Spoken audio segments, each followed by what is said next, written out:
Welcome to In-Game Chat for Saturday, May 1st, 2021. It is Season 15, Episode 15.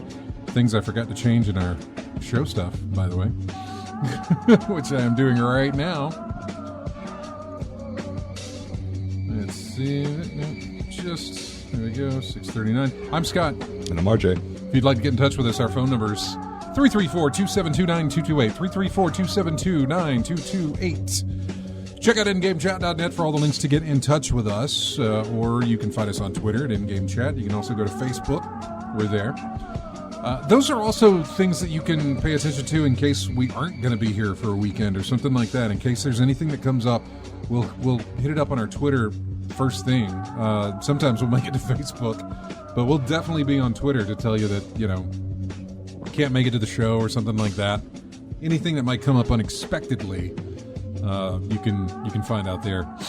You can also follow us. So you'll get updates whenever we post, which we don't. We post like once a week, maybe at most, whenever we post a show. We don't really go much further than that. There are times we do, but for the most part, no. You can email us, everyone at ingamechat.net. Nobody does that anymore, really. We are streaming the cam feed right now through Twitch. Go to twitch.tv. You can find us there and join in the chat. You can just search for In-Game Chat. Or you can also just go to our website, ingamechat.net.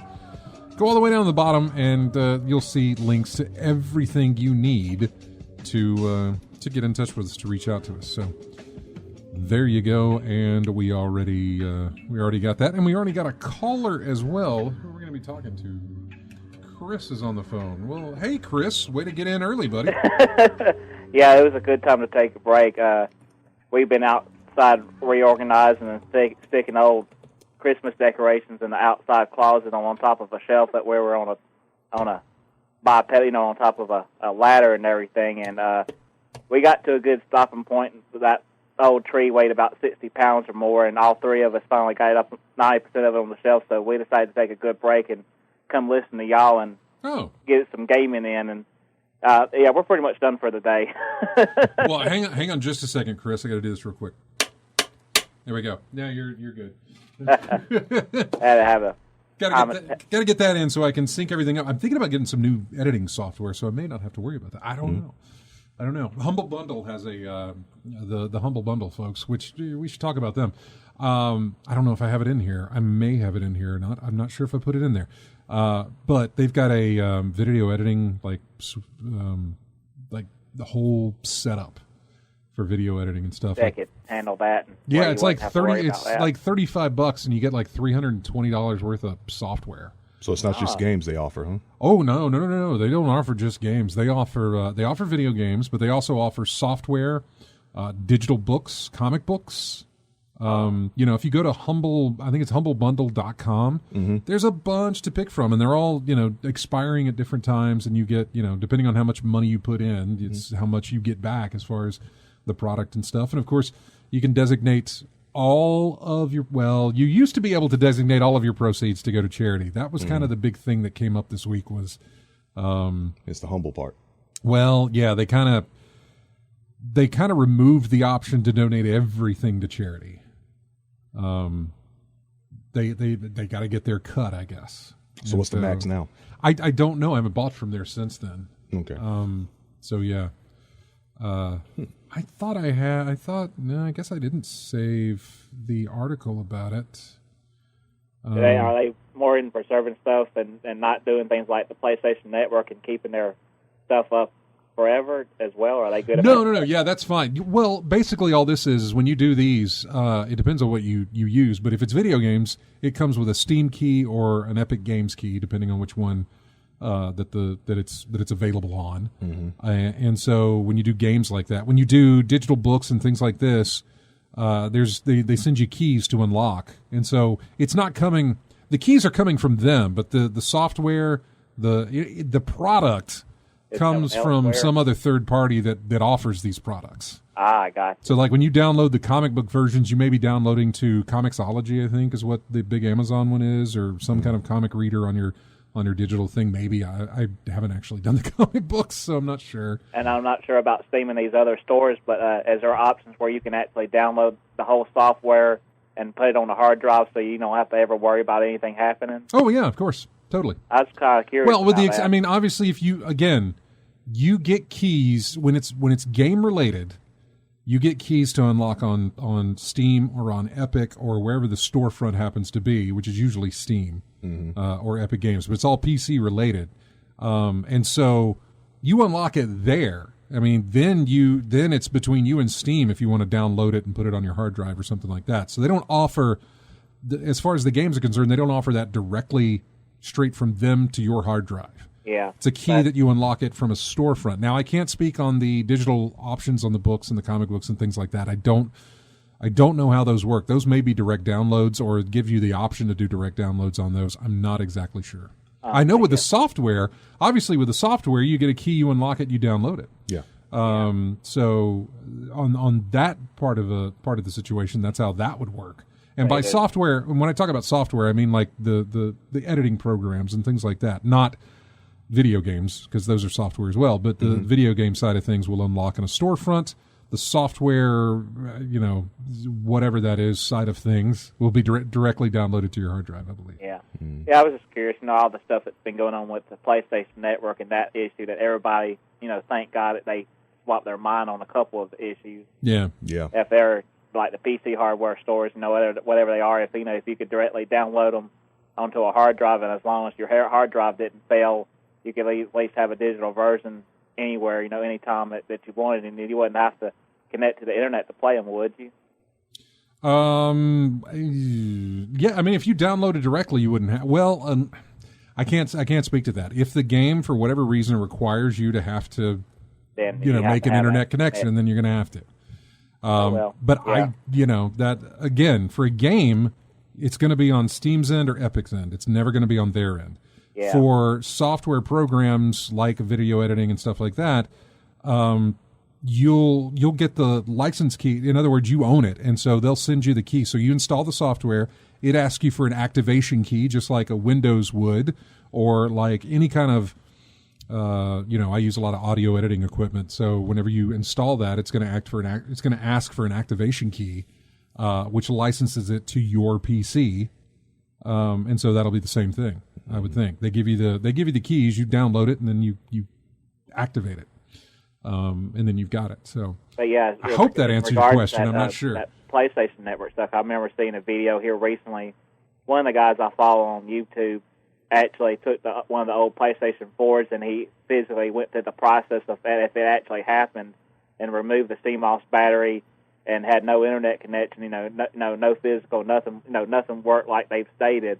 Mm-hmm. And even when he replaced the battery, he had to still have an internet connection to sync up, whatever data it needed to tell it it's okay to play the games, And if that happens down the road, everybody on the PlayStation 4, even with a physical copy, even if he reset the date, wouldn't do it. But what I was thinking is, since it's just a regular 3.5, there's a 2032 battery that's in there.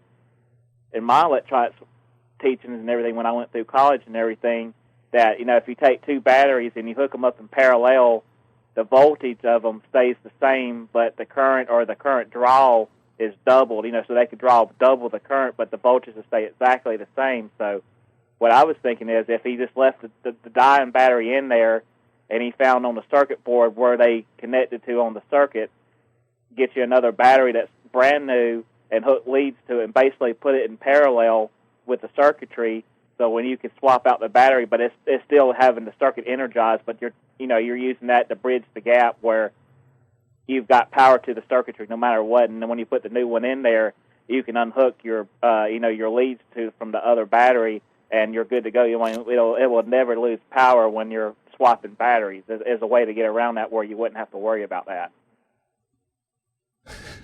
Kind of understand what I'm going on about? No, I'm looking for that thing that Greg always plays. Says, I don't understand a word you just said. No, you just basically, look, you just get to work. Just basically just put it like this. It's a workaround. You will find a way to work around it. Yeah, to work eventually. around where it's got the voltage from that battery still giving it the juice that it needs, and then when you take out the other one, even as you take it out, it's still got the juice there that it requires from that one battery, and then you put a new battery in there, and then unhook the leads that you use to supplement power to it. So it's a workaround where instead of you taking the battery out and then it dies, the circuitry dies since you took it out, that you've got another power source hooked up to it where that won't happen, and it won't increase the voltage that it requires. It would be basically, in electronics and everything, if you just wired two, like if you took two 9-volt batteries and you wired the positive and positive together and the negative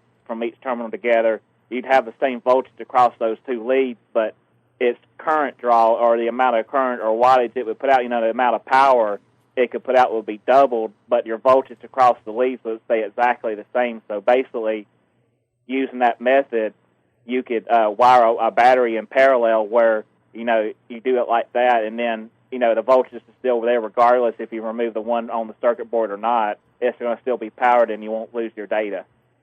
Okay. You kind of get it now? Back up. If not, it's no worries. A way to back it up. Yeah. It's a way to keep it from losing power when you swap the battery. So if you have current loss there, that you don't lose it. Oh, I know exactly what you're saying. Yeah. No, I got you.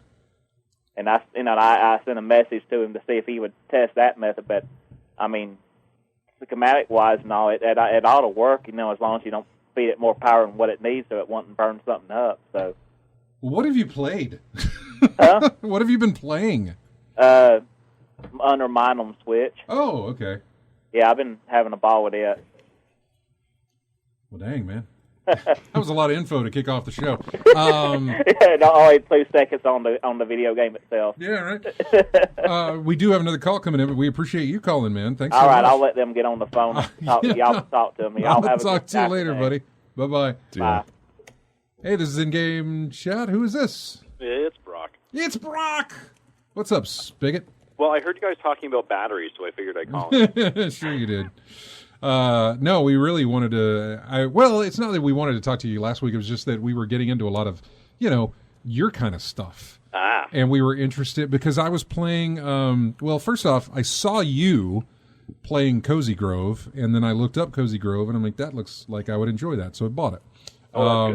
And enjoyed it. And then Wendy got me Yoku's Island Express. Yep. Which is pinball related. And you hadn't played that before, eh? Yeah, I know, exactly.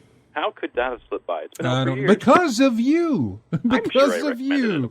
I'm sure you did, but we need you on the show more.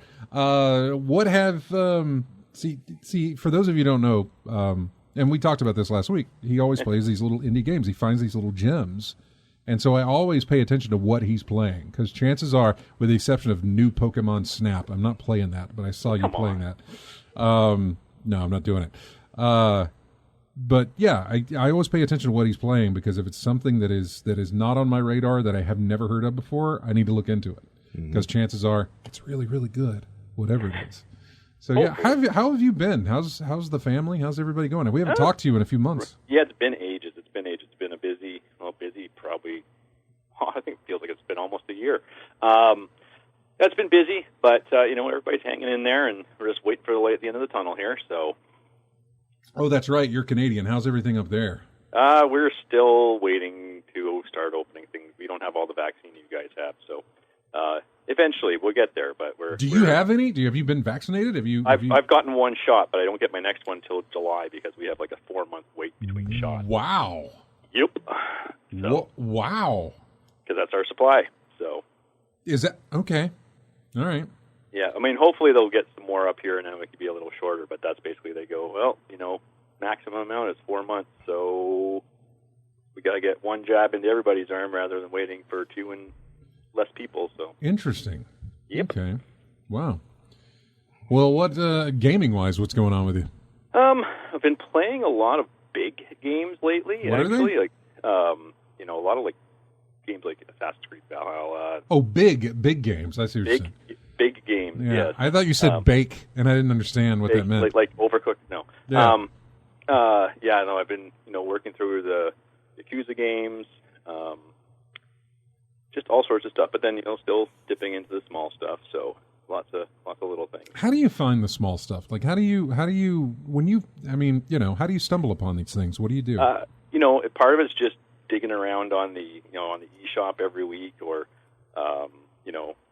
various storefronts and things like that, just to kind of look for things. I follow a lot of indie developers, so usually if there's a bit of a buzz around something, I might follow up on that and sort of see what's there. And I don't know, I kind of know what I like, and so I look for things that kind of are like, well, that looks interesting, and then I check it out, and sometimes it's good, sometimes it's not so good, but usually it's worth at least trying out to see what they've done, if it's not maybe a full fleshed out game, but maybe there'll be some neat ideas in there you'll see later on. So. Well, tell us about what you've discovered, in the past, I guess, I don't know, since the last time we talked to you. Not your AAAs, obviously, but some of the little things. Yeah. One of the ones I actually just fired up this past week that I had on my phone as Apple Arcade, and I just finally played it on the Switch, was a game called Jenny LeClue Detective-oo. Jenny LeClue, what is it? Jenny LeClue Detective-oo. Detective with a U at the end. It's actually on Apple Arcade. If you actually have Apple Arcade, I think it's one of the games on there, but I never bothered to try it on my phone. So I've been playing on the Switch, though. It is an awesome little adventure mystery kind of game with a really cool art style. And look at this. Okay, I see the art style. Yeah, and the story is neat because you're sort of playing inside of a between mystery novel kind of thing, but there's also this meta-narrative where the author is being told basically this is the last book you're going to write because no one's buying them anymore. Mm-hmm. So he starts to usually she's solving crimes like someone's toothpaste is missing or something like that, and all of a sudden there's murders and stuff happening in town. So, okay. And then she pushes back against but this is crazy. So it's sort of like her arguing with the author as things are changing in her world. So it's really, really cute and really fun. Is it Canadian? I have no idea. The LeClue was throwing me it's French Canadian maybe. Not French. Yeah. But yeah. What else have I been playing lately that was good? I mean, Cozy Grove. I was going to recommend Cozy Grove. Well, you didn't even have to. I mean, I saw you playing. I'm like, I gotta look this up, and then I saw a couple of articles hit my news feed as to what it was, and and then I think we watched maybe a trailer or a gameplay video or something, and we were just like, oh, this is really, really like almost illegally Animal Crossing. It's an Animal Crossing meets Don't Starve, basically. Yeah. But the music, I don't know if you've got the music. Oh, I played the music last week. Oh, okay, good. I haven't had a chance to listen, but yeah. The music is just phenomenal. So, what else have I been playing? I mean, it's not an indie, but I've just been playing Returnal the last few days. Oh my God, we looked at that. I was interested in it, and I know it was. I was like, it's full price, and so we watched a review and got all the way to near the end of it, and said, for $70, and I said, oh wow. That's a lot. That's $7. It's one of them upper tier first release titles that get a $70 price tag. 89 up here. Yeah, I was going to say probably more for you in Canada. Yeah, but that's. I just don't know that I can do that. It's $7. I mean, I said the guy who spends stupid money on other stupid How things. much steel books have you got? Yeah, exactly. Well, I haven't done that in a while, but still, not that it matters because it's, well, here's a perfect example. A buddy of mine, Dave, shared something from Limited Run Games, and it was their Castlevania collection that they're doing, coming up in May.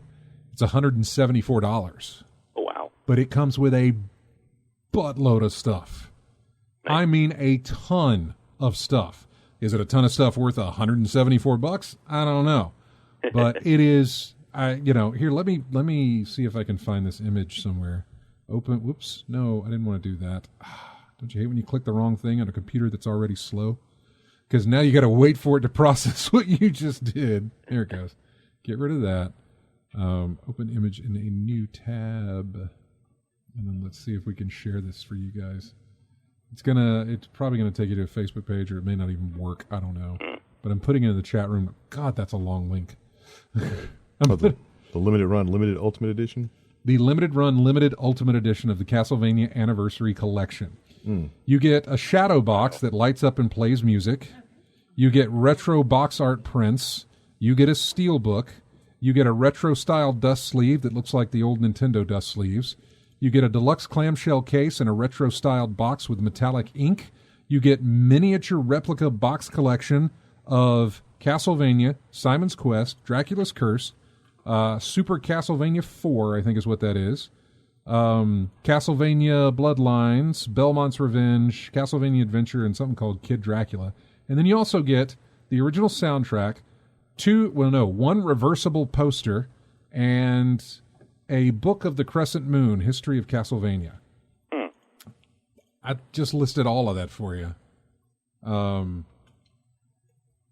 So yeah, not a bad deal. I mean, it's a little pricey, but still. It's pricey, I know, and it's yeah, but I've been watching the series, of course, and then of course, it's oh wait, you also get an enamel pin. That was way at the bottom. I didn't see that one. Oh, there you go. That'll put it over. Well, that sold me. Yeah. So I don't know. What else have I been playing? Narita Boy. I don't know if you've heard of that. I used music for it. I think it was last week, maybe a week before last. Okay. Yeah. So but I haven't seen it. I only used music for it. It is a neat, not really a Metroidvania, but sort of that side-scrolling 2D pixel art adventure action game kind of thing. Yeah. It's almost like a really trippy version of Tron. Oh. Yeah, like if you think of like story-wise, that's what it is. Like, there's a lot of stuff back and forth about like you're sort of playing through this creator's old games as one of the main pieces of the code has gone rogue and is taking over everything else and starting to rewrite all sorts of stuff. So, Chris called back. He wants to know if Brock thinks it's worth the money. Is that the Jenny LeClue? Or probably Returnal. Or was it Returnal? It's probably Returnal. Yeah, it's probably Returnal because I am really enjoying it.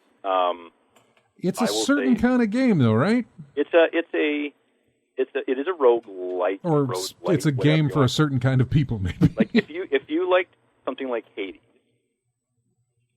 so approach it sort of like Hades. I don't know if did you play. I haven't played Hades. Okay, so Hades is, it's a roguelite. So, you play a bit, you die, you start over again. It's not like Spelunky necessarily in terms of difficulty.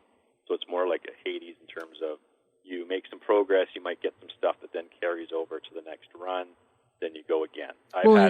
Which works exactly the same way as all of their games have worked. Housemarque with Resogun, and Next Machina? Next Machina? Yeah. Yeah. Which both of those I have, and of course, Resogun came free when you bought your PlayStation 4, I think. Yep. And Next Machina was either heavily discounted or I got it free somehow. Oh, and that's that's a $20 or so, if that, indie game kind of thing, right? Yeah. Like a full-blown, full production kind of AAA game, right? And I think it's interesting because I was watching. I think it was the IGN's review talked about the first two games a little bit and just showed some images of them, and I was like, oh, okay. So they started out with like any shmup would, where you're flying in a ship that fires a lot of bullets, and you get a lot of bullets you got to dodge, and then they moved it into this top-down space for Next Machina, or whatever that is. for their second title, which seems to be the evolutionary path. They're like, okay, let's go from ships, just like it's always been done. Now let's do a version of that, but let's top down it, which has been done. Which has been done before. Action adventure type. Exactly. Now they took it and they put it in a 3D space, in a third person, like you're in the middle of all that. So far, it's always been Uncharted as a shmup. Yeah. So far, it's been all flat, basically. Yeah. And now you can move around those bullets that are coming at your direction from in a 3D space. I thought it was a fantastic evolution of what they were doing. It's one of those things you rarely see this in a developer who keeps taking their one hit, basically their one the one thing they do well, and try to evolve that instead of just putting it in different scenarios over and over again. Yeah. They were actually trying to evolve that space. Now, somebody can probably, RJ, somebody listening can probably call in and be like, no, man, this has been done before. It may have, but I've never seen it like this, I don't think, before. I think this is probably a game RJ might like more than I thought about that, too, yeah. I thought he would, watching it and listening to people talk about playing it, doing their runs and getting as far as they can, then have to, then have to start all over again. But usually you're making progress, you're unlocking some stuff. It's not like it's wasted. If nothing else, you're kind of learning things. I've had runs go, and again, I've only played it for a couple of days now, but on my fourth or fifth run, I was having a run last almost an hour. Mm-hmm. Then I'll have another run that lasts 3 minutes because I die so fast. It sort of depends on what you pick up, how careful you are, if you're lucky on some of the bosses and stuff like that. And the story and setting is just, it's so weird. It's like an Alien-esque Prometheus type. Oh no, I love. Look, it's love everything. So weird, and some of the stuff that I've seen so far now, as I've gone a little further, is just like, what is going on? So again, it makes you want to keep going more and more and more. I love everything about the game except the price. Yeah. So again, I think it's something like, do you need to go run out and buy a PS5 to play it? No. If you have a PS5, and especially if it gets on sale at some point, definitely get it. It's definitely worth trying out. It doesn't need stuff with the controller and stuff as well, but I heard great things about the 3D audio, the haptic feedback on the controller. I've heard wonderful things about the game. I mean, seriously, like I said, everything about this game is great except the price tag is what kind of just keeps me from jumping that fence, man. Yeah, even if it drops like $10, $20, something like that, I could see it being worth it's probably a good $60 game, depending on how much, as I play it and see how much it has under the hood here. But Drunk Degenerate says that we could try the remote play thing on PS5. Oh. Or share play or whatever it is. I'm not sure what it is. But I've never tried that. I don't know. I think I tried on the PS4 in a fighting game one time, and the lag was just stupid. So we didn't even... Yeah, one of the biggest issues I hear about share play is the amount of lag that comes in between that. And you don't want that in this game. Yeah. I really wish Sony had a Game Pass. And I hate to say that. Oh, no, it would be great. If they had something like that, it would be fantastic. You do Game Pass, don't you? I do it on the PC. I don't have an Xbox, so if I had an Xbox, it would be worth it. How did you get a PS5? I'm just special. That's something else. I pre-ordered it the day it went for pre-orders here back in September of last year. I got wind of it and just hopped on, got one as soon as there's one, I can buy it, boom, got it. So, yeah, guess what day that happened to be on, I think it was in September here. I was in the hospital. Oh, was it then? Oh, okay. It was late September or something, I think. I can't remember. And it may have been mid-September and I just didn't do it. But I do remember something. I was in the hospital after surgery and I was, dang it, I missed out on whatever. And and at the time, though, I wasn't actually interested in putting in a pre-order. It wasn't until it rolled around and they became very hard to get. Yeah. That it was like, well, I guess I'm camping out on Black Friday on Best Buy's website to get it, and luckily I got both. Oh, that's good. Yeah, I say luckily. Yeah, luckily I was able to spend that much money. Boy, thankfully. Well, you could have spent more if you went to the scalpers or something. Yeah, says the guy who can't throw down $70 on a video game. Just because you've had to get your stuff. It's so hard to prioritize. It's so hard to put any kind of perspective on it. It's like at 60, I was, maybe. They bump it up $10, and I'm like, well, that's a line I can't cross. $10, I'll just do it. There's a lot of games where I'm like that, even for indie games, where it's like, you know what, it's $15, I can't bite, but $10, no problem. Well, that was the way I looked at. I think it was Cozy Grove, right? Mm-hmm. I think Cozy Grove was down to like 15 or 12 or something like that. I can't remember what it was. It wasn't $25 though. Yeah. Yeah, it was 15. I think it was $15 when we picked that up, and I was like, okay, yeah, that's a good impulse buy. Yeah. $70 is I've never made an impulse buy, I don't think, on $70. It's always been that's $70. You sure you want to do that? Yeah. Okay. There's always been a pause, but I just, especially when the price is going to drop later on anyway. Yeah. Well, and this is strictly a single-player game, too, right? As far as I can tell, I think there might be some stuff that... Well, they have a multiplayer aspect where you can find somebody that died, and I thought... I'm not sure because, there's story elements with the weird loops that are going on. So, are you finding yourself? Are you finding somebody else? Right. I haven't stumbled across something that says this is this person or anything like that. I thought I remembered seeing something where you could, very Demon Souls-ish, not where you leave messages for other players, but where you run into other players who had died, and if you're able to avenge them, then you get some extra stuff of theirs. And that could be there. I'm just maybe not that far. I don't know. I could be, dude. I could be complete. I've only this game. It's a beautiful game to look at. And before we go further, and I know we're carrying over here, Ratchet and Clank. I haven't pre-ordered it yet, but I have been hearing nothing but amazing things. What the hell was that? It was that gameplay, that 15-minute gameplay they did for State of Play. Oh, good Lord! I mean, I know it's Ratchet and Clank. I shouldn't be talking like it's, the next coming of Mario or something like that. But seriously, this thing was amazingly beautiful. Amazingly beautiful. Just astonishing. It really, really was. Nice. And I can't tell you on the controls, but the looks of the thing, and I've never been, Ratchet and Clank and Jack and Daxter, none of that stuff. I really, I never got into that. Even Crash, I never got into him. I know what it is. It looks good, but I just never picked up a title and played it. But Ratchet, God, that State of Play was just... I kept wondering. I was like, why aren't they doing this with Returnal and a couple of others? But when they showed that off, I was like, well, now I know why. Returnal will be all dark. It'll be a black screen almost. It's a pretty dark game. I mean, that was go back and find that on YouTube somewhere and watch that. It's like 15 minutes. You really don't need that much, but just go back and watch it and you can see. I'll definitely check it out. So anyway, go ahead with yourself. Sorry, I interrupted there. Well, actually, can you hold on the phone? I can hold for a bit. Well, we got to take a break. We're already 30 minutes into the show here, and we haven't taken a break. So I'll take a break then. I can hang out a bit after the break, but not for too long. Okay, cool, wonderful. Think about what you're going to say and get it all in one go. There you go. Hang on.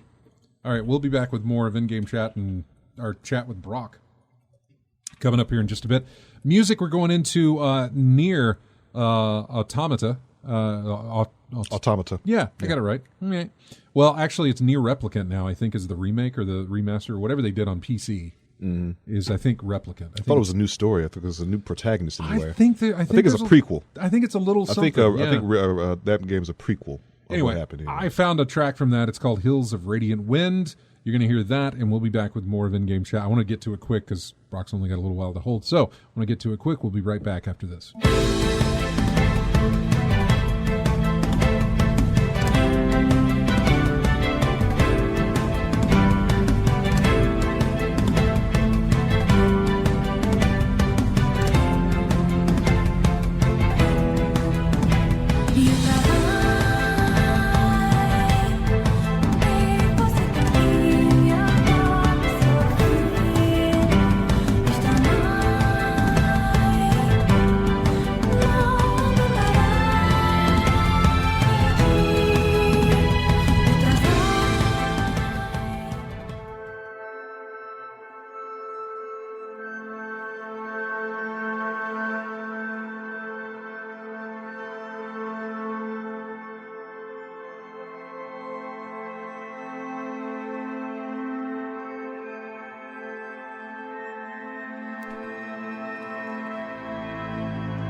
And welcome back to In-Game Chat. Music from Returnal. It's called The Crash. It's really weird. It's got a lot of weird noises and weird things that they use into it. It's got a strange build-up, and then it doesn't build up. And it does all those weird things. It's all noisy and noises and strangeness. Aliens is what it is. Scared. Yeah, this is actually called The Crash, is the name of this track. Welcome back, Brock. How's it going? Do you fall under the camp of there needs to be save states in Returnal, or no? No. Okay. It's a roguelike. There are things you unlock that help you progress. You will make progress. You'll get permanent upgrades. Again, it'd be like saying, should there be save states in Hades? I don't think so. I don't know. I think in some, you've heard the complaints, I'm sure, is that people, the only way, like if you're in the middle of a good run, but you've got to, step away for a second or something comes up and you got to do that. Rest mode. You just basically got to pause. You can't. There's no save. So if you're, it loses power or something like that, you're out. Well, I mean, on those rare occasions, something like that might happen. Again, like I do think. My understanding is if you were to just do a whole plow through the entire thing from start to finish, like if you're able to do that whenever you get to that stage. It runs like 90 minutes, right? It's not that long of a run. Yeah. It's like maybe a couple hours, but it's, you will still, at the end of the day, if you're that far ahead, it likely won't matter if you have to restart again, sort of like, again, a Spelunky run or a Hades run, you go back, you start again. And Drunk Degenerates ask if you know of Synthetic. Which it? Synthetic. Synthetik. Synthetic. I think he said it's ringing a bell, but I don't think. Yeah, he says it's a fun roguelike as well. Yeah. So. And I'm not big into a lot of roguelikes. I appreciate them and I play them to some degree, but I really fell in love with Hades last year.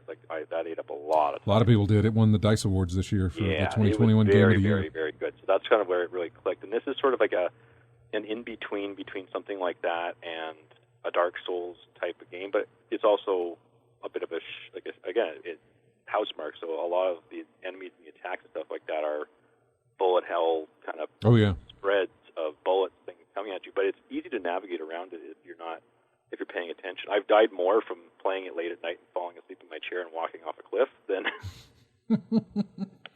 than the enemies sometimes. So, yeah. It is a particular flavor of game, and if it's not something that's it's not going to be for everybody.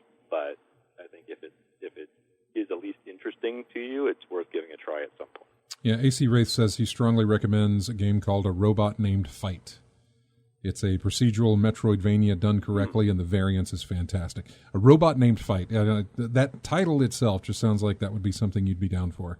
Because it does have that quirkiness to it, to just the title. And so you might be interested. I picked up a game. There's a game called was it Turn Up Boy Evades Tax Evasion. We played the music for that last week, too. Or Commits Tax Evasion.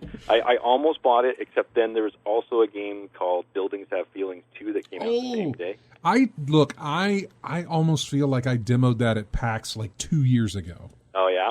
But it was called something else. Oh. But he showed me how it worked. Like, here's the buildings, and you got to have this many people inside the building in order to give the happiness to the building or something. Yeah, and you move it around.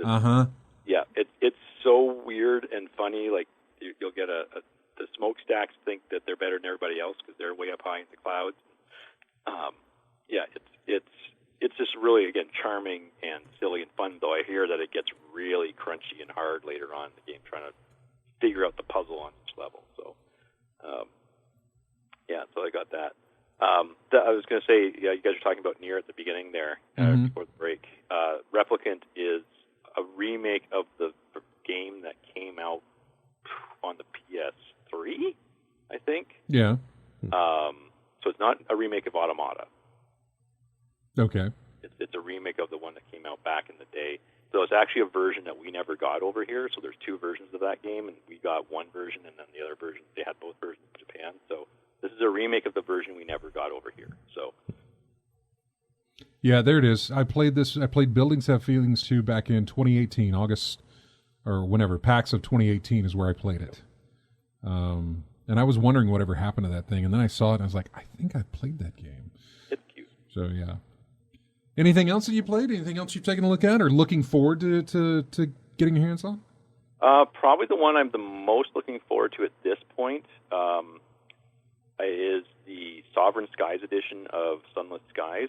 Okay, that's the Switch version? Yeah, because I've got it on the PC, but I've been waiting, and I was refreshing the eShop for months, waiting for them to just drop. Yeah, I haven't looked at Sunless. Well, I mean, I know it's the aerial version of Sunless Sea. Yeah, which I love. It's a much better game. It's a much like the controls and everything like that it's a lot nicer. Still sort of the same style of this narrative, weird adventure in space on a train. But I've been waiting for the Switch version to come just because it'd be a perfect game to play on the Switch. Same with I picked up Return of Obra Dinn on the Switch because I've never finished it on the PC, and it's great on the Switch. Just play it in bed, do some poking around, figure out some mysteries. That's another one I haven't picked up that I want to. Yeah, you'd love. Have you played Obra Dinn at all? No, I haven't touched it. No. Oh, you have to play it on something. I know. I've been told that many times. You got to do this, and every time it comes up on sale, I'm like, that's just not enough of a sale for me yet. It's so weird how I am with money. It's so weird. Yeah. I know. Last week they had was it Ludonericon on Steam. So again, you want to know where you find some weird games, these indie games. You check out things like that where they've got just all these, usually story-heavy games, but just very experimental. Some of them are, more straight-up adventure type things, but other ones there's one that's basically a novel, but it adds all sorts of interesting interactive twists to it and stuff like that. So, that's kind of where I look for stuff like that when there's highlights, creators highlights and things like that out there. That's how I find the weird stuff that then you see me play. And you do. You always do. Yeah. Well, man, it is so. Is Papers, Please on Switch? It doesn't look like it is. I wish it was. No, it's not. It's not. I'm looking at that now. Is Papers, Please coming to Switch? This game was one of the most popular indie titles. Nope. Return to the Obra Dinn. That would be tricky to do on Switch, I think. I think there's things with that. There's games like it that are on Switch, but I think to do that one straight up. It's weird. It's on. I mean, they've got it on. It's on iOS. I mean, you can play it on your phone. Because you can do, again, touch. If I think with a touch screen interface or a mouse, it works. I don't know if you had to use controls, it might be a bit too slow and finicky for that. The Switch does have a touch screen, but no one uses it. Right, I know. Well, man, it was great hearing from you. I know you got to run, so. Yeah, no, it's great. I will try to call in a little more than once a year. I really hope so. I threw that. I threw up your bat signal and last weekend, so I'm glad you caught that. I've been meaning to. It's just usually it's like on a Saturday afternoon. I don't remember until after the show's done. It's like no. So. Can you tell me real quick? Since the last time we talked, that you can think of, what is the biggest? What game has surprised you the most? Where you're like, oh man, this is much better than I thought it would be, or this is greater than I expected it to be. What game has done that for you? Probably Hades. Hades was probably one of the ones because I tried it a little bit in early access, but didn't come back to it. But then again, having it on Switch, just being able to play while I was watching TV or something like that, and having it completely done, that was just amazing. I think Assassin's Creed Valhalla was. I got it just basically because it's Assassin's Creed, right? Mm-hmm. I did not expect to sink almost 200 hours into that. Are you on PS5 with it or PC? Yep, I played the PS5 version. Okay. That, and I've just been, completely engrossed in the Yakuza games, just kind of finishing up the series. I just finally started playing Like a Dragon after I wrapped up Yakuza 6 recently. But again, I've been putting hundreds of hours into those over the last while. So that's been where the majority of my small little game time has been put. Yeah. So, and what's your biggest disappointment? I try not to get disappointed. I try not to buy stuff I'm not gonna like anymore. I've gotten used to avoiding the hype nowadays, so I don't. If it's something that I just go, meh, I'm not gonna grab it. I'm glad I didn't run out and buy Outriders, given all the server issues they had. I'd like to try it, but I am going to wait till it's maybe free on something. There's a few games like that I'm like, I'm glad I didn't run out and grab that the day it came out. So yeah. Well, again, thanks so much for calling in, man. Good hearing from you, and do this more often, please. Definitely. You guys stay safe out there. I'll talk to you later. I'll talk to you later. Bye. Take care now. Bye. Well, we still got some time left. What have you played, RJ? Well, I've been playing for the most part MLB The Show. I downloaded that. I haven't done anything with it. Yeah, I'm still playing little collection things there, here and there. I was able to collect all the stadiums for my collection, so I've gotten that. So I've got some more. How do you collect them? You just get them from the marketplace, and then you set them to be collected, put in your collection. Pick them all, and then have them put in there. How do you get them from the marketplace? Go to the shop and buy them. What's the currency? Stubs. How do you get those? Earn them in playing game. Okay, that's basically how I want it. That's where I was trying to get to that point of like basically you play, earn this thing, and then you can turn it in to get stadiums. Mm-hmm. Or I guess so. Okay, that's all I was wanting. No, get stubs, buy stadiums, put them in your collection. Yeah, okay. That's it. Gotcha. Yeah. All right. So did that, which got me more stubs and to play further on. Played a few more games. I played a couple of games online. I had one where it was pretty much a hit fest, really. Won that one 8-6, and that was good. The next game, not so much, because there was something odd going on. I couldn't really put my finger on it. Lag issues with that game. Couldn't get the timing down for my hitting, so we couldn't. I couldn't get I wasn't as effective as I was in my previous game. So, but basically, really, I have to go back and get my timing down right for the off-speed pitches, because those are really giving me trouble right now. So I got to figure out a way to get used to it and be more effective at hitting those. Also, I wanted to play Rocket League, but I couldn't because I don't have an Epic Games account.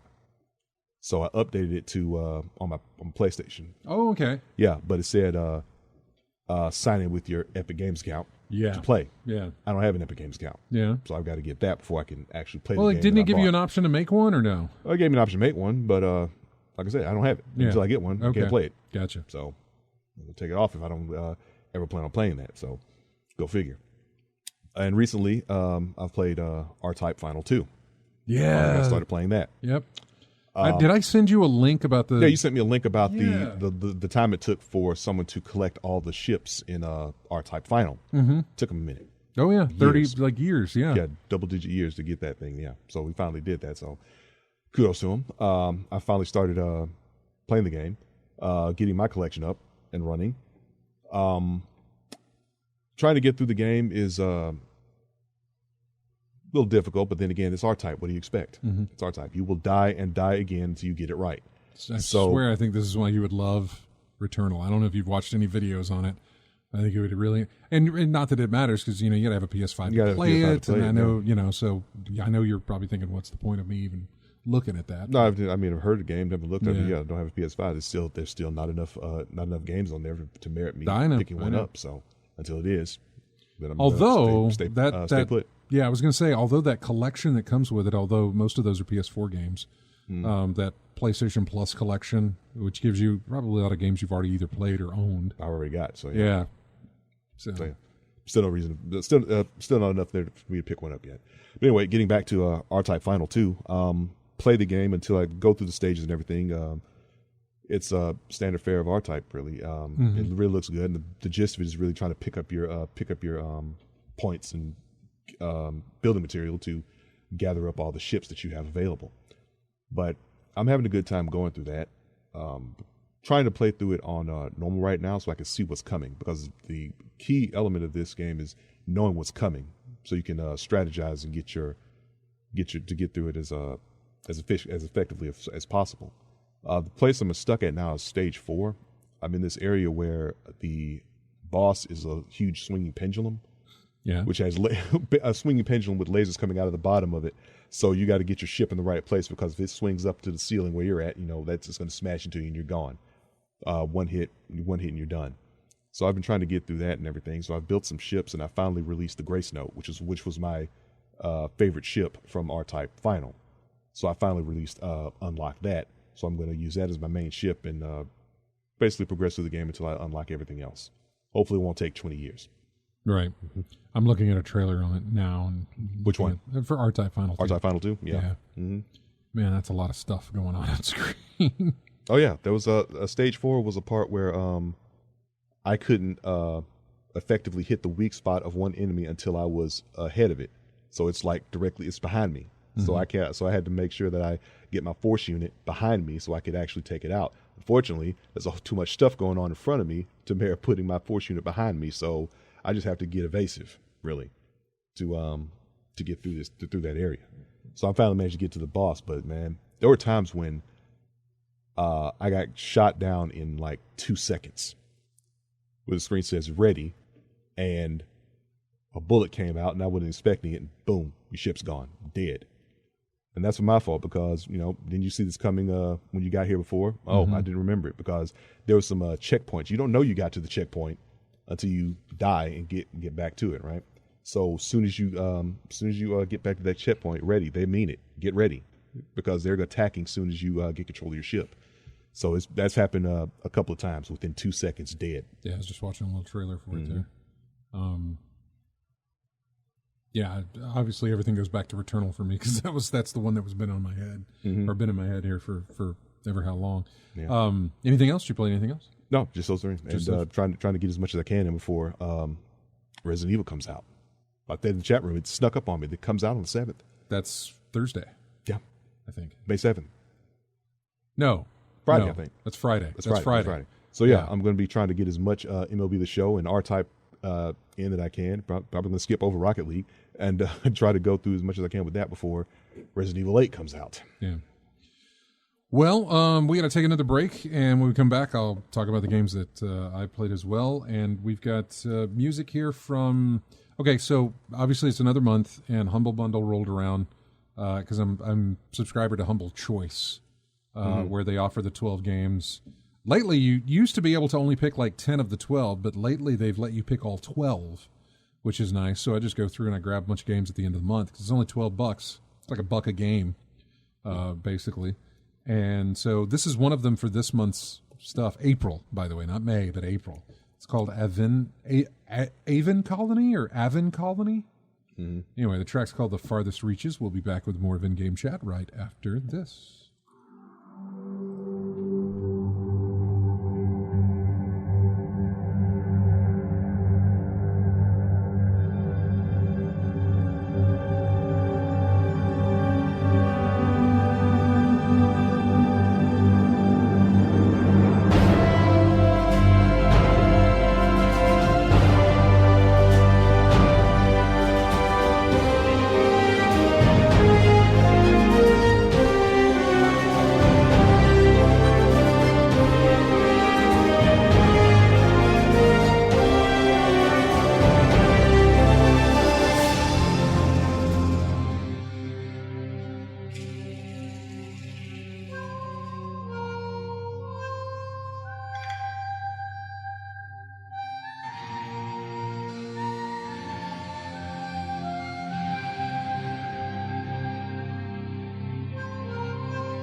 Welcome back to In-Game Chat. Music here from a game called Colt Canyon, which is also from the Humble Bundle stuff from last month.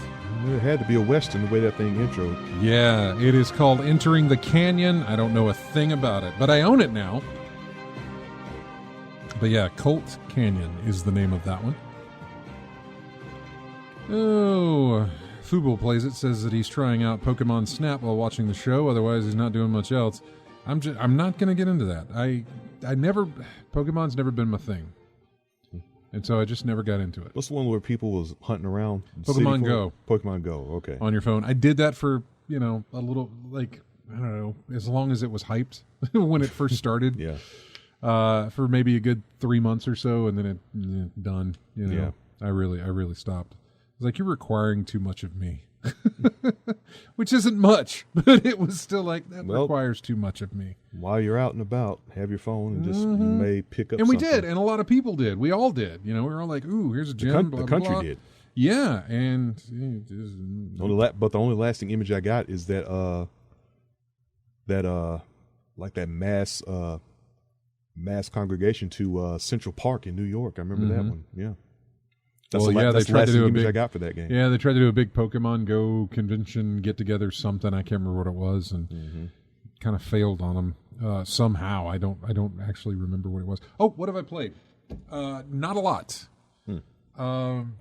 Destiny, of course, and again, I said that today was that I am very surprised at how far I've got.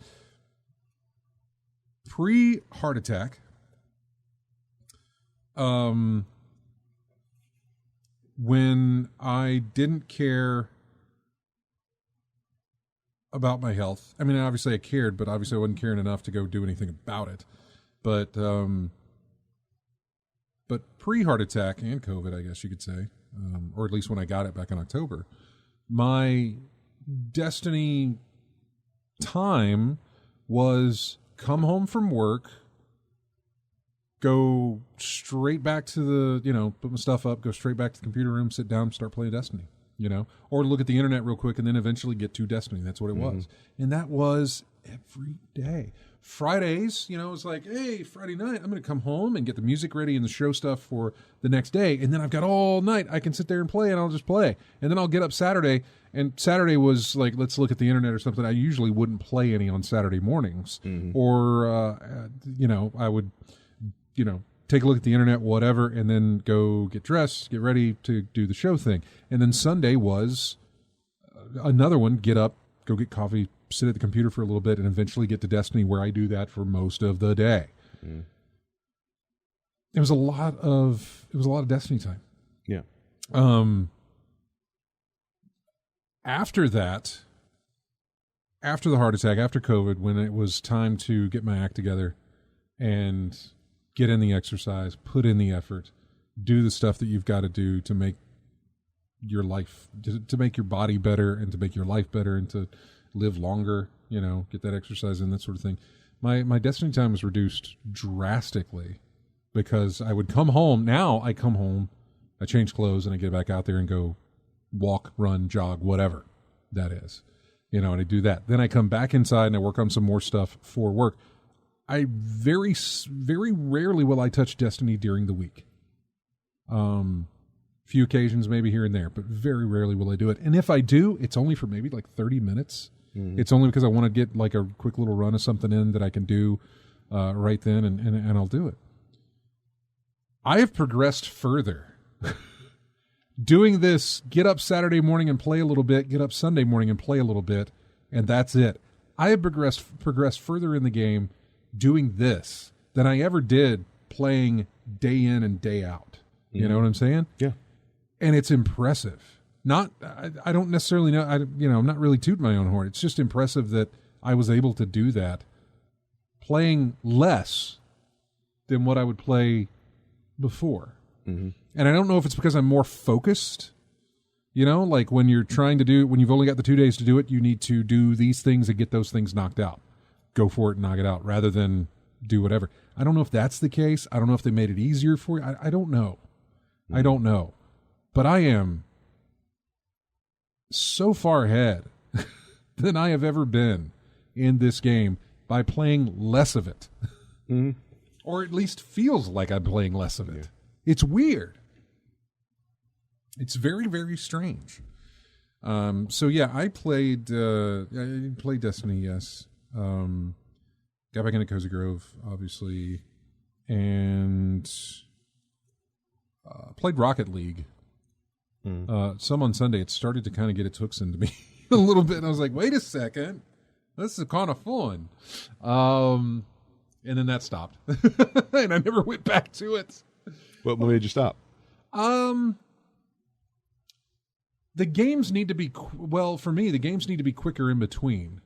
There was a lot of, you play your match is over, and like it looks like everybody's re-up to do a rematch, No, that's never the case. But then it sits there and waits, and so I got to back out, rejoin a menu, and then go back into it. Yeah, typically someone leaves, and then you're waiting for another random player to come in. Yeah, I would really like it to just be like, boom, right back into it, and I'd like that. But that's not what made me quit. I think what made me quit was it felt samey, which obviously it is, and that's hard to say coming from a guy who's playing Destiny, but I don't know. It felt samey, and it didn't. Well, it's going to be the same thing. It's It soccer is. with cars. It is. The weird thing is, it's soccer with cars, but there's nothing there that gives you an advantage, right? Like when you unlock a new engine sound, or when you unlock new tires. To the best of my knowledge, no, it doesn't. Nothing. It's still purely based on skill and your It's- knowledge of physics, and you know where that ball's going to go. Yeah. You know where Yeah. to be. You know how to get there to hit the ball exactly where you want to. That takes time. That takes practice. It takes skill. And a lot of folks have been playing this long enough to actually do that. They can see a ball ricochet off of someone's car and know that's going to be here. Where do I need to go to hit this toward the goal? Yeah. Or someone who gets there who wants to play goaltender. I've seen that before. Yeah, and I think maybe that, I think that's where it put me was, or at least playing it so much back to back to back to back like that. Mm-hmm. It was, because I don't know how many matches I played, probably 10, or maybe a little less than that. And I think it was just like, all right, it's good. The progression just, the progression in level was fine. But anything I unlocked, I didn't really care about because, who cares? It doesn't change anything about the game, with the exception of getting me a DeLorean in there, which they haven't figured out the licensing on that. But yeah. Now I haven't played the game in a while, but that's how it was when I was playing it. But the season thing, after it was picked up by Epic, I don't know how the changes were made there, but I don't think it has changed anything like that. I don't think there's anything you like pay to win. In that game. There is absolutely no pay to win. Okay, yeah, and really the only thing you get, the only way to win is having the skill to do it. Doesn't matter the car used, doesn't matter the tires, none of the customization options, none of the things you unlock by playing the game will help you play the game better. None of it will. In my understanding, that's the case. Yeah. None of it will make you any better. And there's a little thing where you can buy like a season pass, and as you level up, you'll get more stuff. But again, more of that stuff is not going to help me in any way. So I have no desire to pay for that. And yeah, I think it just, and that's hard to say that it got a little samey when I'm a guy who sits there and plays Destiny and shoots the same things over and over again. Yeah, I mean, playing sport titles, it's going to be the same. Yeah. It's the same. But game, the thing about that outcome. is, it drops loot that isn't cosmetic. Obviously, it drops loot that is useful, possibly. But the Destiny part of Destiny, things. oh yeah, Destiny. Yeah. When I do that, while it may be samey, the results might be different. The results are different. Yeah. Well, the results in a sports game is different depending on how well you play. I agree. It is. You either win or lose the match. Yeah. But the stuff you get from it isn't going to help you win or lose the next match.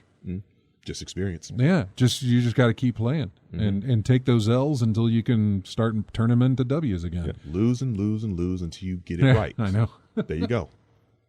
Stop, so, in that case, thank God it's free to play.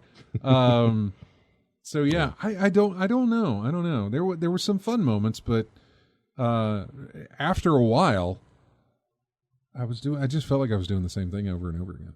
Okay. And so what I played Cozy Grove. You need to hit more of those midair front flip shots to the goal. Right, you need to hit more of those, and you'll get back into it. Oh yeah. Just got to just find a way to set it up. Yeah, some of it, like I said, some is fun. You got a good team going, and I can imagine it plays even better when you are playing with people and you're on headsets and you're able to. Everybody's on the same page. Yeah, you're going to do really. Like if you're able to communicate and talk to them, there's probably another underlying aspect of that which I never got into. But I do know a few people who do that on like PC and stuff, and maybe if we get into that actually might open up a door of interest for me that keeps me in there a little bit longer. So there was that, and I have to sneeze. I feel the sneeze coming on. Oh, those are the worst, aren't they? I know, it's right there. Your body gets you all hyped up, and the payoff doesn't come.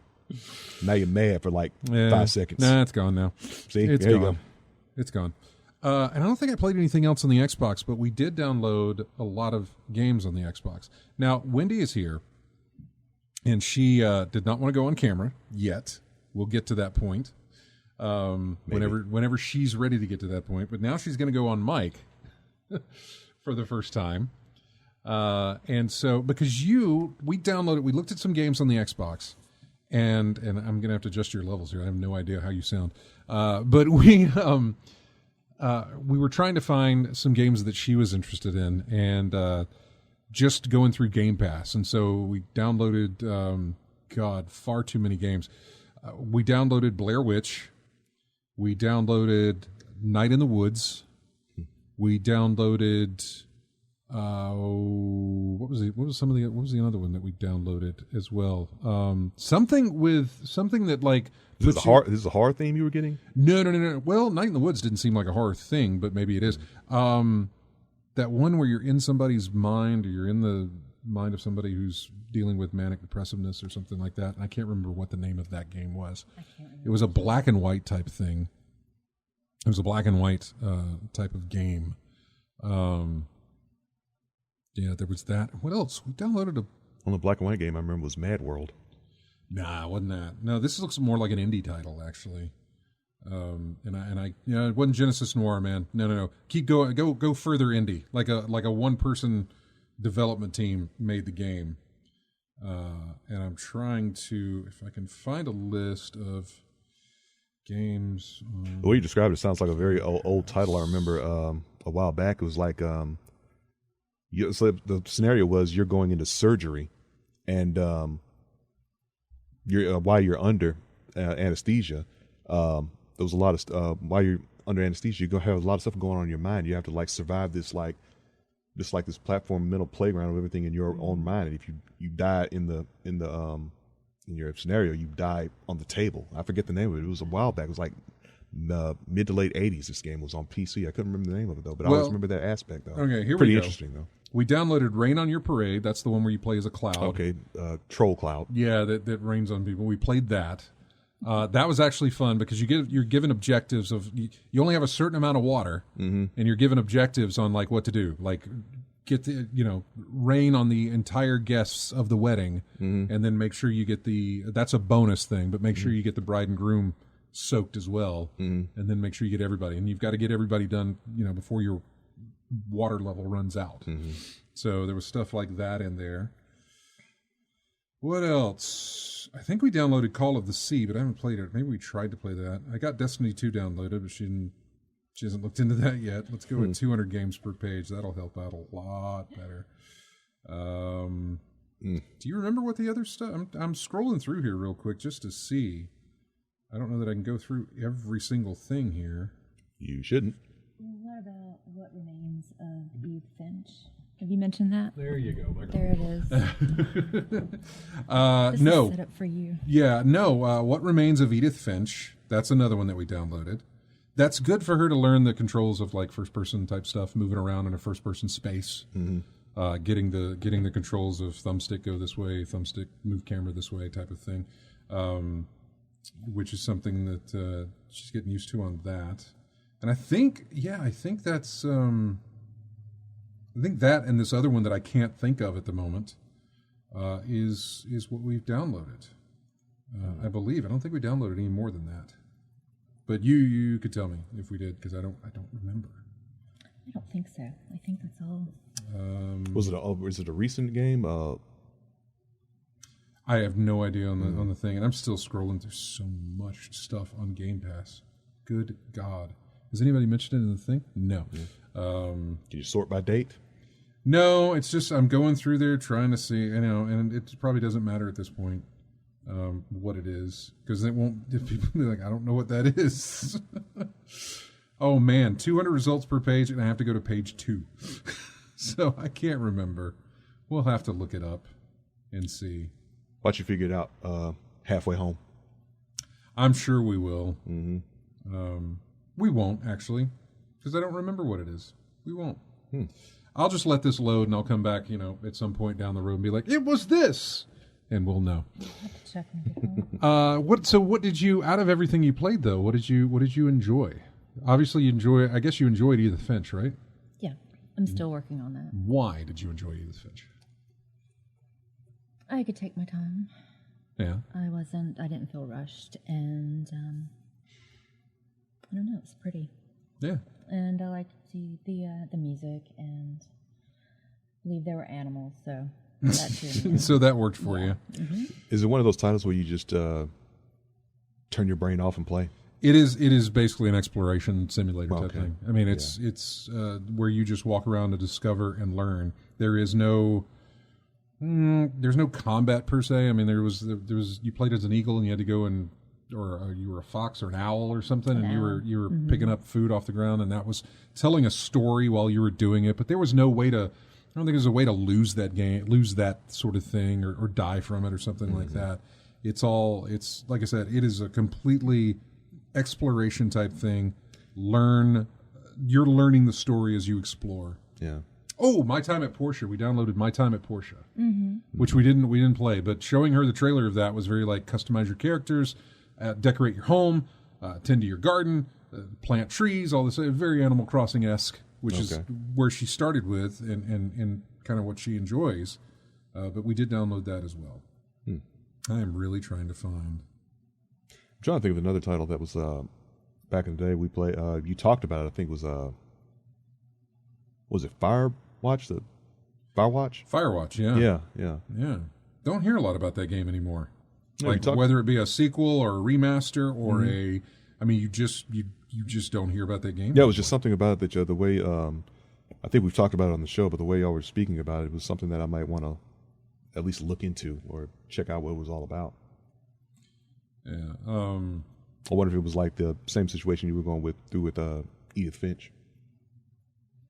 I enjoyed Edith Finch, what I played of it. Again, exploration type thing, so it wasn't, there wasn't a lot of stress involved or any kind of,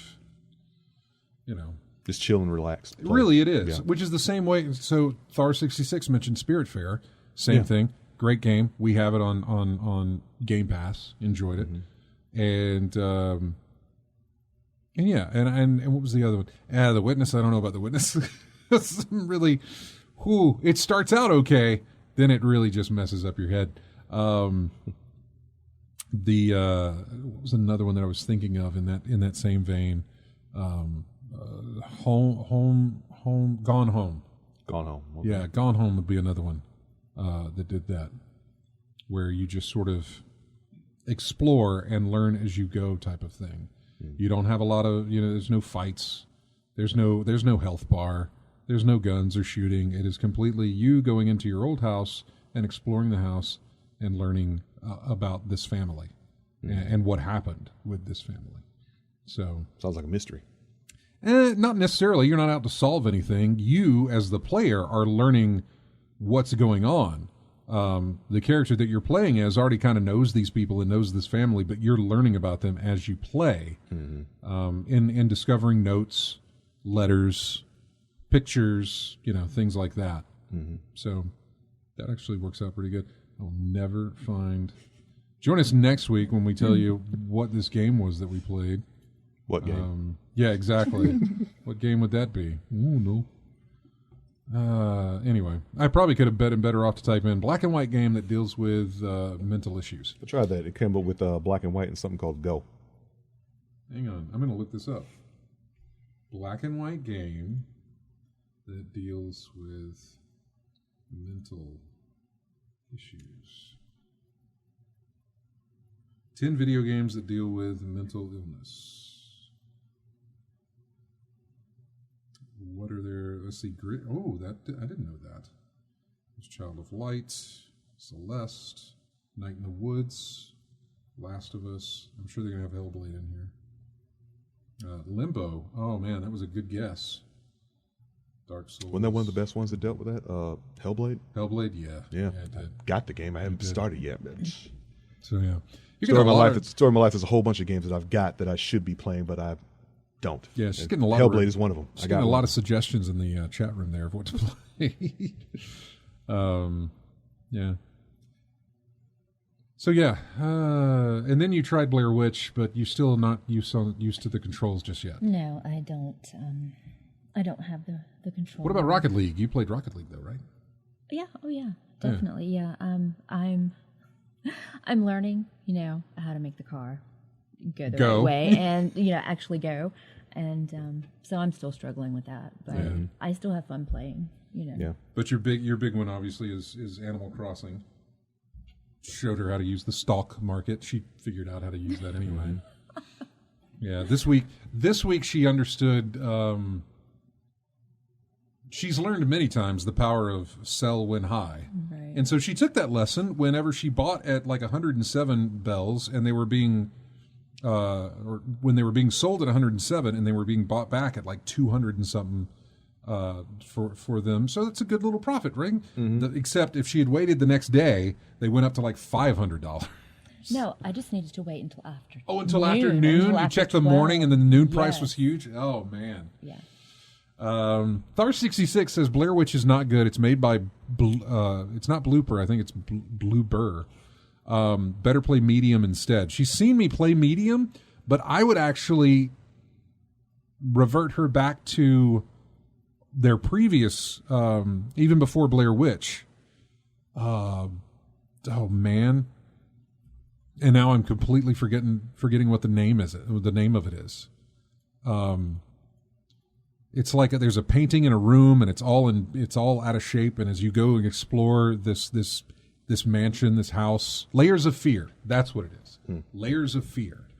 She might actually like Layers of. You might actually like Layers of Fear.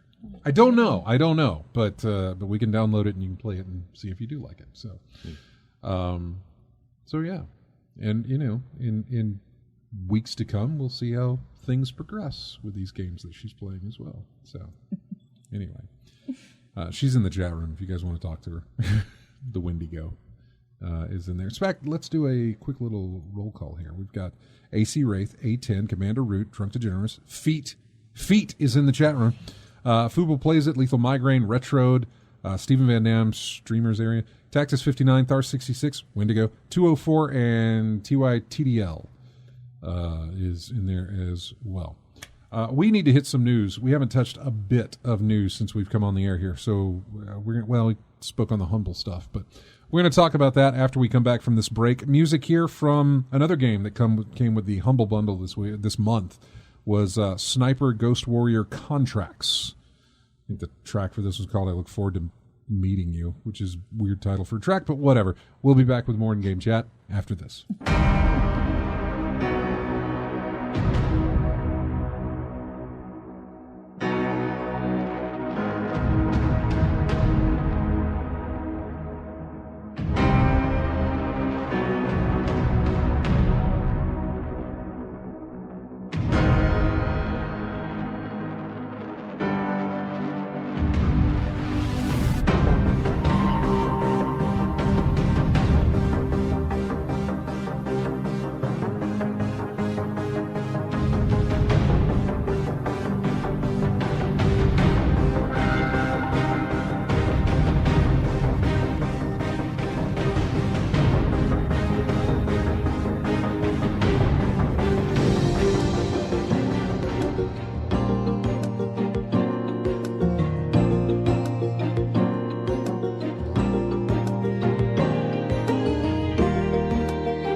Welcome back to In-Game Chat. This is music from Pokemon Snap. called Welcome to Lens. Hope you all know what that is, because I don't. We figured out the game. It's called Fractured Minds.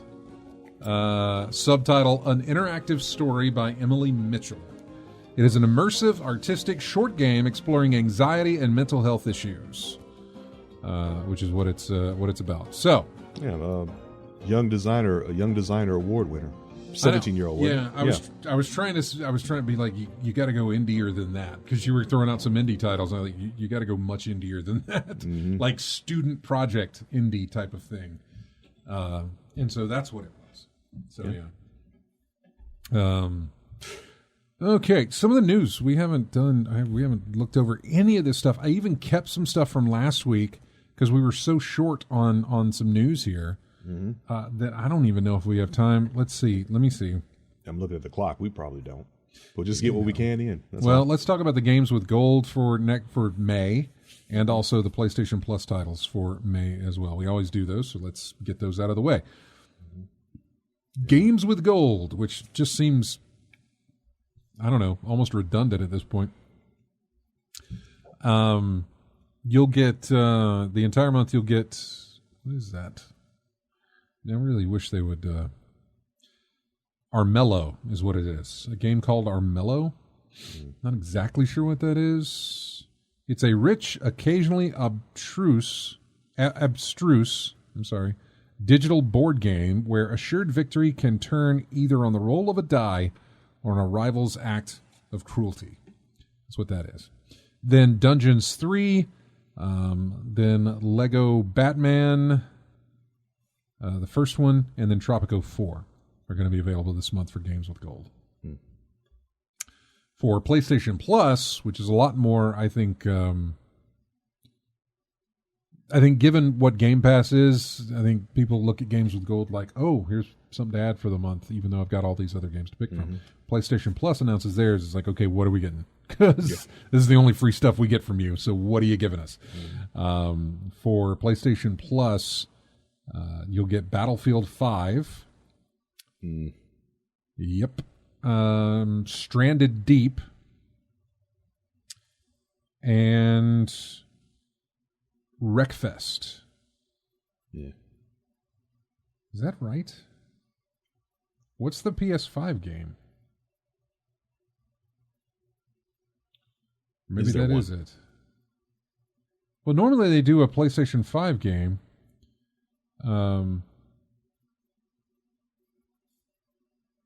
Well, that would be. One of those is, because Stranded Deep is one, Wreckfest, and then Battlefield 5. So one of those things is just also on 4. Oh, wait a second. I'm sorry. Only PlayStation 5 owners will get Wreckfest as part of May's PS Plus offerings. So, okay, here's the weird thing, though. Wreckfest, so Drunk Degenerates, Wreckfest is the PS5 game. Not necessarily. Wreckfest for PS5 is not out yet. I think it comes out in June. Wreckfest for the PS4 is out, and that's the game you'll get. If you already have the PS4 version of Wreckfest, you can upgrade to the PS5 version for $10. So, yeah. If I'm looking at the same one, this thing came out in 2014. The Wreckfest did, yeah. Yeah, Wreckfest. For PS4, PlayStation 4, yeah. PS4, PS5, Xbox One, Microsoft Windows, yeah. For what? Wait a second. What day did it say it came out? It says initial release date, January 14th, 2014. 2014, yeah. That would say PS4. I don't know why it says PS5, but it should just say PS4. PS5 version doesn't come out until, I think, next month. And I know this is May. I think it comes out in June. And if you want the PS5 version, so they're giving you the PlayStation 4 version for free, and then you'll have to upgrade $10. If you're a PlayStation 5 user, you got to pay an extra $10 to get the 5 version. The upgraded version. Yeah, it's a little weird. Yeah. It's a lot weird, actually. It's not technically, you're not getting a PlayStation 5 game. No, it's just an updated version of something that's on the PlayStation 4. You're getting one if you decide to spend $10 and upgrade it. So, we mentioned that Hades won Game of the Year at the 2021 DICE Awards. I don't know who else won in that one, but that was Game of the Year. The one what mattered. Yeah.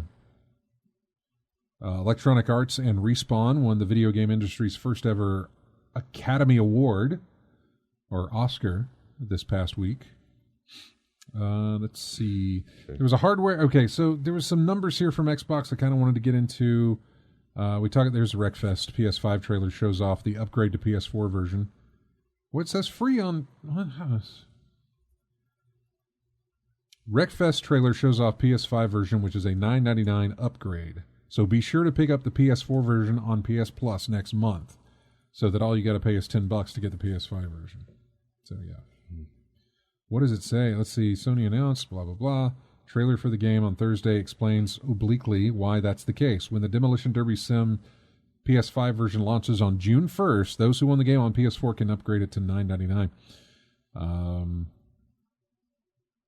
Wreckfest Xbox One version was patched in mid-March to support 60 frames. See, yeah, Wreckfest is on Xbox Game Pass already. And you will get the Xbox 4K whatever. You'll get the upgraded version with Game Pass. So, yeah, I don't really need that. The PS5 version of Wreckfest will get 60 frames per second, 4K resolution 2, faster loading times. They'll get haptic support of the controller. Multiplayer will support up to 24 competitors. Yeah, I don't know. Why would you do this when you've got it on Xbox already? If you already have it on Xbox. If not, I understand.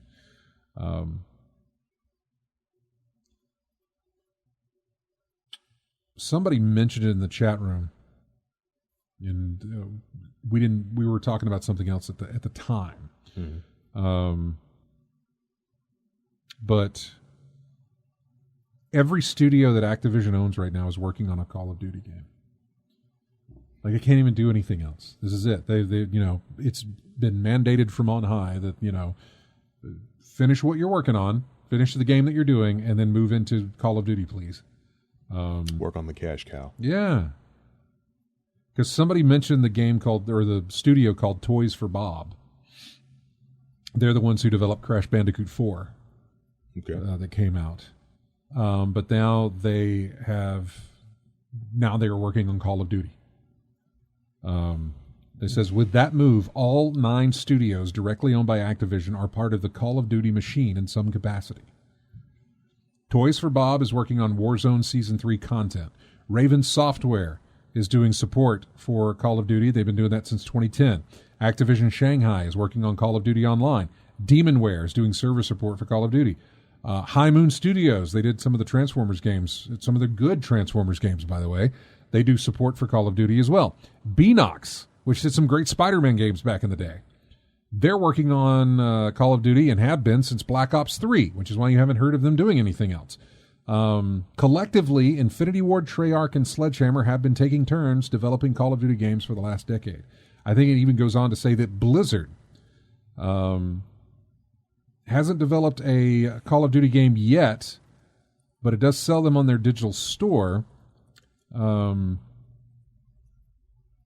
King, the mobile game giant that Activision bought for $5.9 billion back in 2016, was working on a Call of Duty game for phones as well. So, yeah, all of their studios are working on... Oh, wait, here's an update. Oh, disputing layoffs. Oh, okay. Reports of layoffs at Toys for Bob are incorrect. There have not been a reduction in personnel recently at the studio. The development team is operating fully and has a number of full-time job openings at this time. The studio is excited to continue supporting Crash Bandicoot 4 and more recently provide additional development support to Call of Duty Warzone. I have to wonder if Toys for Bob means Bobby Kotick, who is the CEO of Activision. If that's what that means, Toys for Bob. That's how they have it going. That's just horrible, though. Every single studio you have is working on COD. Look at that. 204, Development Purgatory. Yeah. I too, man. Fuble says, I miss Full Moon Studios. I miss Raven making Disney. I'm with you, man. All of those. Beanox, like I said, Beanox has some really good Spider-Man games. Some of the better Spider-Man games that I played before, they did, Insomniac took over and did what they did. So yeah, that's really kind of sad because that means you're not going to get anything from them. Yeah, you know, so don't expect anything except you're just going to get Call of Duty. Yeah. And if that ain't your thing, then find something else, because they ain't getting anything from Activision that's other than that. Well, I got plenty. I've never been in the first-person military type shooter thing. I mean, I understand did it for a while. If you love it, you love it. But I tried it. I tried it with Black Ops 2, which I've been told is like one of the best in the series. I think I picked that up. One of the well, he doesn't. He's not IT for us anymore. He does some web development for us, but he used to be our IT guy here. And me and him over Xbox 360 got Black Ops 2 and played a little bit of it. Yeah. And I was because he was so into it and he was really excited for the release date. So I stopped by GameStop on the way home one day, and they still had one of the big collector's edition boxes. And there was a time where I impulse buyed something that was more than $70. I literally did that, and I played some of it, and you know and thought maybe this will be the one that puts me back into that whole Call of Duty thing, and it did for a while with him, but then it stopped real abruptly, and that was it. And so I think I tried to get into Warzone, which is their free to play battle royale type thing. I downloaded it, I think, on the old PC. I don't think I brought it over when I built my new one, but I never played it. I never took a chance with it. I downloaded it on PS4. I played it for all of 20, 30 minutes, and I was like, no, and I took it off of there. I mean, I gave it a shot, but I just could not get into it. Yeah. I really couldn't.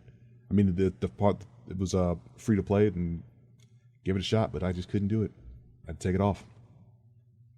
It's just not for me, man. Yeah, no, and that's the case. You know, so one of the things you'll notice about this show is that when we tell you the games that we play, it's almost always the same game, or the same thing that we're just working on going through it. Mm-hmm. It's not that I don't pay attention to news about games that I'm not playing or anything like that. I try to put them in here, but the best I can give you is the headline in the article, or at least a summation of the article to talk to you about it, because I can't give you any kind of insight into some of those games to tell you if what I'm reading, what kind of impact that has on you as a player for it, because I don't play the game. Mm-hmm. And so, you know, but that's why we have a phone, so that you can call in and give us your opinion on what that means to you, as far as, you know, if you are a player of that game, and what that means to your community of players and your player base who enjoys that. Because I can't go into it as to, I'm not there. I'm not in that world. I'm not in that circle. Mm-hmm. And so I have no idea. I try to cover as much as I can, or grab as much as I can to tell you about it. But if I'm not playing it, I have no idea which way is up on what that means for you, you know, as a player. What more can they do with that franchise? I'm genuinely Call of Duty? Call of Duty. What more can they do? Just more of it. Mm. Just more and more and more and more. Obviously, which is what they're doing. Are you getting to the realm of sport titles now? You've been in the realm of sport titles with Call of Duty. No, that's what I'm saying. It's like baseball is still baseball after 100 plus years. I mean, it's not more really you can do with it. You want to break it down, yeah, you can. You get down to the base root of it, then yeah, it's the same thing. But that you do that with anything, you're going to get to the, you know, you get down to the base root of Returnal. You go back to whatever the first, you know, you go back to a shmup. You get down to the base root of, you know, a platformer, and you're back to Mario again. Mm-hmm. And so, but with, I mean, there's nothing you can. I mean, like he says, there's nothing they can do for COD. There really isn't. no little tweak or element or something. They might can find something, man. I mean, zombies is in every one of them now. Yeah. Zombies in pretty much everyone. I mean, how much can you add? How much can you if you think about it enough, you probably can find something to add in there. But like with everything else, like with your sports titles, just like we're talking about there, like with your sports titles, you release one a year, and everybody comes over with it. You know, everybody's like, "Oh, here's the new." Did you pick up the new COD? You got the new COD game. You got the new Call of Duty. You playing the new Call of Duty? I'm playing the new Call of Duty. You need to get on and play the new Call, because I'm not playing the old one anymore. I'm playing the new one. Well, what's different from the new one? Nah, they're bringing all the same maps back from the last one. Why don't you stick with the last one? Oh, well, you know, I don't know. because everybody else moved along with it. And they're not supporting it anymore. Well, they are. I think they support them pretty well, but For how long, though? Yeah, I don't know. The next year's iteration of Call of Duty, do they stop support on the previous version? That's a good question. As far as like server support and playing multiplayer maps and all that stuff, that's a good question. I'm not sure. Because if I tried to load up MLB The Show 20 instead of 21, I'm playing 21. Mm-hmm. But if I tried to load up 20 right now, how much support would I just have to find out. It's a good question. See, this is what I mean by I don't play the game, so I don't follow what's going on with it. I have no idea. I just know they keep making a new COD game every year, and I know that the player base moves along with it, and those that don't, I don't hear complaints of them being left out. I think they can still connect and play online to a certain extent. I know the further back you go, the less chance there is that you're still able to do anything with it. But right. So yeah, I don't know. You're right. They would have to change the basic skeleton of the game, most likely, to make any change. But if the people keep buying it, why bother with it? Just keep making new maps, keep making new stuff, and keep putting it out there for people to play. And they seem to eat it up. Yeah. There's never been I've never seen a poor earnings report on a Call of Duty game. You may see one that is in relation to other Call of Duty games, but even the ones that are poor in relation to other Call of Duty games are pretty high in relation to other games. So, yeah, I don't know. It's like same game, different year situation. Assassin's Creed fell into that for a while. But I was okay with Assassin's Creed the way they were doing it. Even though they were doing it yearly, they were giving me a brand new setting to play in. And a new story as well. It wasn't multiplayer focused. This Call of Duty just seems like throw another map on the Barbie, and let them play in that world. Unless there's something to gain from the single player story of that game, which in my time playing those early on back in the Modern Warfare days, there wasn't. Yeah. There never was. I would say except World at War. I know World at War, me and James had a blast playing that co-op. Mm-hmm. Story-wise, it sucked, but we had a blast playing that co-op and then playing some of the multiplayer, the co-op multiplayer stuff that they had. Wonderful. See, Lethal in the chat room says Battlefield 4 launched with Xbox One, and there's still people playing gun game and occasionally a couple other modes. So there's still some support for older titles on games like that, apparently. There is, but Battlefield, 6, I guess, is the next one they're working on? I believe they are. I haven't even followed that anymore. Well, I had something in here. Maybe. I mean, Battlefield 5 is free. They probably are working on that. Working on that then. It must have been from last week that I had in there. Yeah, I wanted to get to some of these other things about the tragic state of PC building in 2021. That's going to be your power supplies are through the roof as far as price. I don't know where hard drives and RAM sit right now, but you can't get a graphics card to save your life. You can't get a graphics card or the top-end graphics card. It's hard to find a graphics card, period. In general? In general. Okay. You might could go onto eBay and find an older one, but it's going to be priced so high that you would be better off buying one of the newer ones if you could find one. Okay. They're hard to find. Go to Best Buy and be like, I want to pick up at the store and see what you get. Nothing. I haven't done it in a while. I'm going to go do that just to see what's there, just real quick, and do that while we're chatting, just to see what I can find. Processors as well. Now you can find your processors on Newegg and stuff, and you can find some fairly good ones. But if you want one of the newer ones, those are hard to find as well. So yeah, it's just shortage. Just a lot of shortage to. So we got general supplies. PC building woes right now. Let's see what we got in stock in Montgomery. I put graphics card, but it's giving nothing but motherboards. Well, whatever that is, it's just nothing but motherboards is all it gave me. No graphics cards involved in that at all, which is weird. I don't know why. Let's try video card. Does that make a change? Yeah, absolutely no products found. So, yeah, it's hard to find, man. Hard to find. So, What was the other thing I wanted to talk about as well? Man, GameSpot did a write-up on why does Ubisoft continue to avoid Splinter Cell. I read the entire article. And if you know from anything, whenever we post the show updates, every time we do a new show on Sunday morning when I post those, you see I have a running count of days since the last Splinter Cell release. That was his own game and not him making a guest appearance in some other game or a VR title or a mobile phone thing or even an animation thing. I think he's getting an animated series on Netflix. But yeah, just when's the last time? And so it was a great little write-up on that one. So anyway, we got to run. So thank you guys so much for showing up in the chat room every week like you do. We really do appreciate it. Yeah, I'm not doing the new Egg Lotto, Lethal. I looked at that, and it's all like bundle stuff, and I just said, nah, man. I don't need to play your little game. I just want the card. Thanks for everybody joining us. Thanks to everybody who grabs us each week from iTunes. Thanks to our callers as well. We really appreciate everything. Go to ingamechat.net. Join us on Twitter, Facebook. Subscribe to our YouTube channel. If you're on Steam, join our Steam group. If you're Discord, what's there, it's all at our website, ingamechat.net. Gonna leave you here with another song or another track here from a game that was in the Humble Bundle stuff. The game is called In Other Waters. I don't know what that means, but it's called A Drifting Lens.